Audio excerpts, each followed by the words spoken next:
नमस्कार सबैजनालाई। योभन्दा पहिला भिडियो बनाउँदाखेरि सबैजनाले धेरै सपोर्ट गर्नुभएको थियो, त्यही भएर आज म नयाँ फरक किसिमले एउटा भिडियो बनाउन गइरहेको छु है।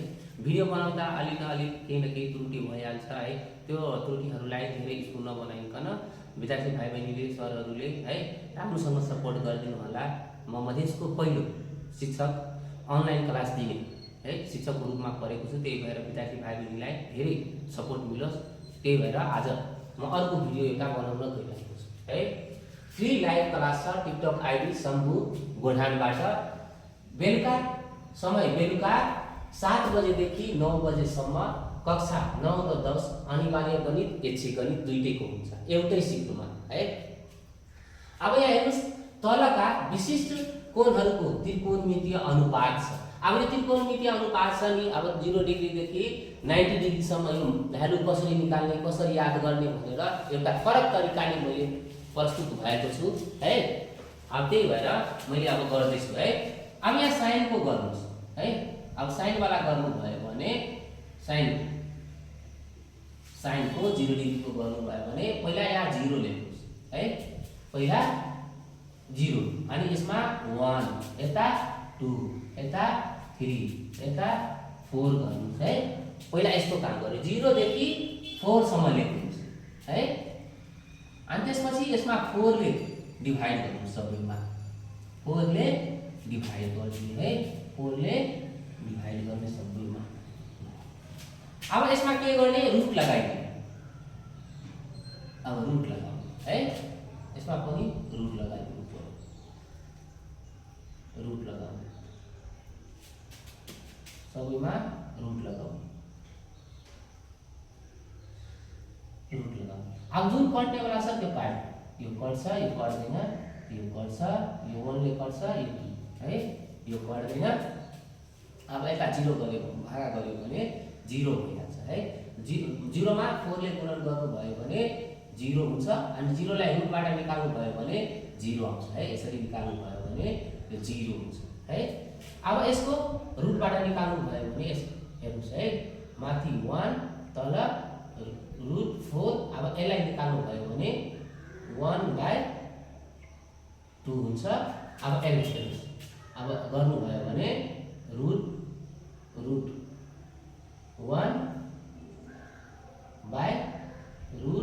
हुन्छ। अब यसलाई गर्नु भयो भने कति हुन्छ, 1/2 हुन्छ है। अब यसलाई गर्नु भयो भने √3/√4 इक्वल टु √3/2 हुन्छ है। अब यसलाई √1 गर्नु भयो भने 1 हुन्छ है। अब यस्तै हेर्नुस् त, अब साइन 0 को गर्नु भयो, अब साइनमा लेख्नुस् है। अब यो त सिकाउने तरिका भयो है, यसरी यो सिकाउने। अब यहाँ हेर्नुस् त, अब यो साइनमा लेख्दाखेरि यो लास्टमा के आयो, 0। अब यो लास्टमा के आयो, 1/2।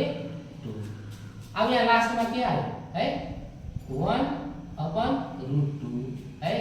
अब त्यस्तै यसमा √3/2 अनि लास्टमा के आयो, 1। हेर्नुस् है कति मजाले भयो। अब यति गरेपछि अब यो साइनको सक्यो।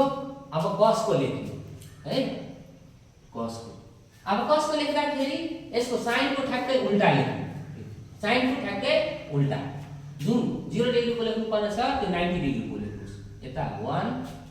अब साइन 60 को मान √30 को मान हुन्छ, √30 को √3/2 अनि 45 को जे छ त्यो हुन्छ है। अब 30 को 60 को मा गइहाल्छ, cos 60 मा गइहाल्छ, sin 30।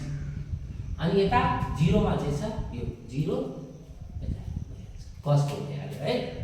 अब त्यस्तै अब tan है, tan को गर्नु। अब tan बराबर के हुन्छ, एउटा सूत्र परेको छ, tan थीटा बराबर sin theta by cos theta है। अब tan 0 डिग्री बराबर sin 0 degree by cos 0 degree है। अब sin 0 डिग्री हेर्नुस् त 1 छ यहाँ, sin 0 डिग्री 1 अनि cos 0 डिग्री 1 छ है। अब 0/1 गर्नुस्, 0/1 गर्नुभयो भने 0 है, यो 0 है। अब त्यस्तै cos को यो 30 को पनि निकाल्नु। अब यता tan 30 डिग्री बराबर sin 30 degree by cos 30 degree. अब यसको कति 1/2 बाई √3/2 इक्वल टू 1/2 into 2/√3। अब यो 2 क्यान्सल हुन्छ। अब यता भयो 1/√3 है। यता के आउँछ 1/√3।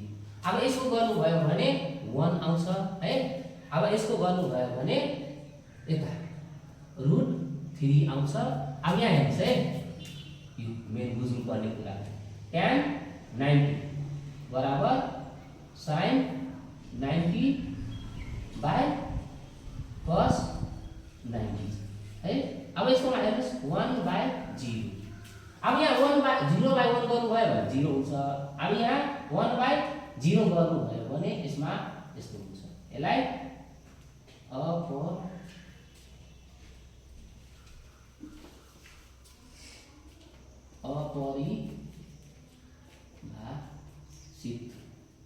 अपरिभाषित हुन्छ यसलाई है।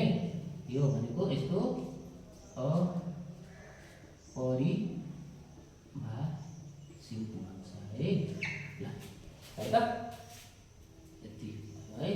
यो tan को 90 डिग्री सम्म भयो है। अब यो भन्दा अर्को हामी अर्को भिडियोमा लिएर आउँछौँ। होस् त, नमस्ते नमस्कार सबैजनालाई।